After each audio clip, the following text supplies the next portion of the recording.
ছোটো মা ভাবছো তো ওম্মা আম্মা বলে আমার মেয়ে কাকে ডাকছে। তো চলো বেশি কথা না বলে ভিডিওটা স্টার্ট করি। হাই এভরিওয়ান, আমি Rashmi, welcome back to our channel. সকালবেলা কিন্তু ফ্রেশ হয়ে চলে এসেছি আমার শ্বশুরমশাইয়ের জন্য চা করার জন্য। চায়ে কিন্তু চিনি দিয়ে আমি চা পাতাই খুঁজে পাচ্ছিলাম, তারপরে চিন্তা করে এদিক ওদিক করে খুঁজছিলাম। তারপরে কিন্তু চাটা ফুটে যাওয়ার পরে আমি এখন চাটা ঢেলে শ্বশুরমশাইকে দিয়ে চলে যাব আমার ঘরে। কিন্তু সকালবেলা কিন্তু মাম্মাম ঘুমাচ্ছিল, তাই বিছানাটা এখনও তোলা হয়নি। আর আমি না যখনই কাজ করি মাম্মামকে আমার কাছে রাখার চেষ্টা করি, তাই বারবার উঁকি মেরে মেরে দেখি ও কী করছে না করছে। তারপরে বিছানাটা কিন্তু ভালো করে আমি গুছিয়ে নেবো।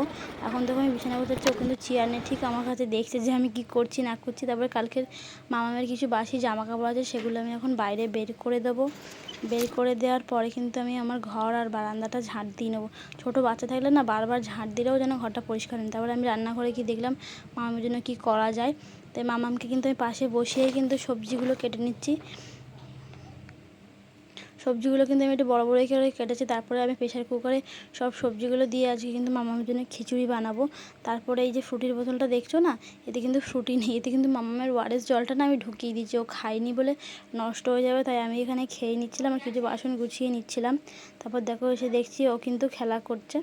তারপরে আমার কিছু এঁটো বাসন ছিল, কিছু তো না, আমাদের বাড়ির বাসন ক্যাটারিংয়ের বাসনের সমান, যেহেতু কালিতে রান্না হয়। তারপরে কিন্তু আমি আমার মামামের সব জামা কাপড়গুলো নিয়ে কিন্তু কলপাড়ে চলে এসে সব কেচে। কিন্তু দেখো এত রোদ উঠেছে যে জামা কাপড় মেলাই যাচ্ছে না। ভিডিওটা ফার্স্টে দিয়ে চলে যায়, মনে হচ্ছে আমি খুব তাড়াতাড়ি করছি, কিন্তু এই কাজটা করতে প্রায় আমার 15-20 মিনিট সময় লেগে গিয়েছিলো।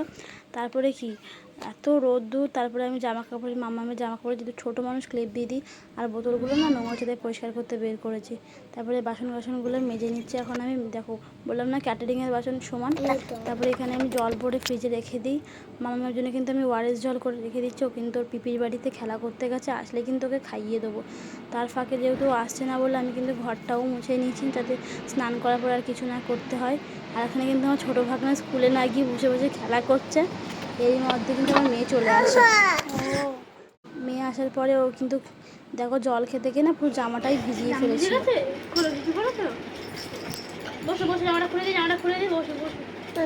আর মা কিন্তু সকালবেলা চাউমিন করে ওর জন্য দিয়ে গেছিলো, সেটা কিন্তু ওকে বাটি করে দিয়ে দিচ্ছি।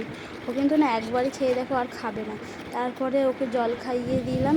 তারপরে আমি আর আমার ছোটো ভাগনা খেতে খেতে গল্প করছিলাম। ও কী বলছিল তা কী জানি, আমার তো অর্ধেকই মনে নেই। খাওয়া দাওয়ার পরে কিন্তু মামামকে আমি ঘুম পাড়িয়ে দিই। তার মাঝখানে কিন্তু আমার মাছ দেখো প্রসাদ আর আইসক্রিম চলে আসে। দাও বাবা দাও। মাম্মাম কিন্তু রাগ করে শুয়েই পড়েছে, আইসক্রিমটা দিদিকে দেবে না বলে। কিন্তু মা একটু আইসক্রিম দিচ্ছে, তাই দেখো কি এমনি রাগ করে শুয়ে আছে। তারপরে কিন্তু ওরা দুই বোন একসাথেই কিন্তু স্নান করতে গেছে। দেখো একজন জল খাচ্ছে বলে আর একজনের কিন্তু জল খেতে হবে। স্নান টান করিয়ে আমার মা কিন্তু আমার মাম্মামকে নিয়ে চলে যায় মাদের বাড়িতে। এর ফাঁকে কিন্তু আমি স্নান করে রেডি হয়ে নেবো। আজকে কিন্তু আমরা সবাই মিলে এক জায়গায় যাবো। তা দেখো আমি রেডি হয়ে এসেছি, সবাই কিন্তু রেডি হয়ে আসছে। এবার আমার মামাম না হাঁটতে পারে, কিন্তু কোথাও গেলে না একদম হাঁটতে চায় না। তারপর দেখো আমরা বললাম না সবাই মিলে এখন আইসক্রিম খেতে এসেছি। এখন দেখো দিদিকে আইসক্রিম দিচ্ছে, এখন ও দিদি আইসক্রিম খাবে না। তারপরে কি বাড়ি চলে আসলাম, এসে কিন্তু মামাম আবার ঘুমিয়ে পড়ে। আজকের ভিডিওটা এইটুকুই, কেমন লাগলো কমেন্ট করে জানিও। টাটা বাই বাই, সবাই সুস্থ থাকবেন।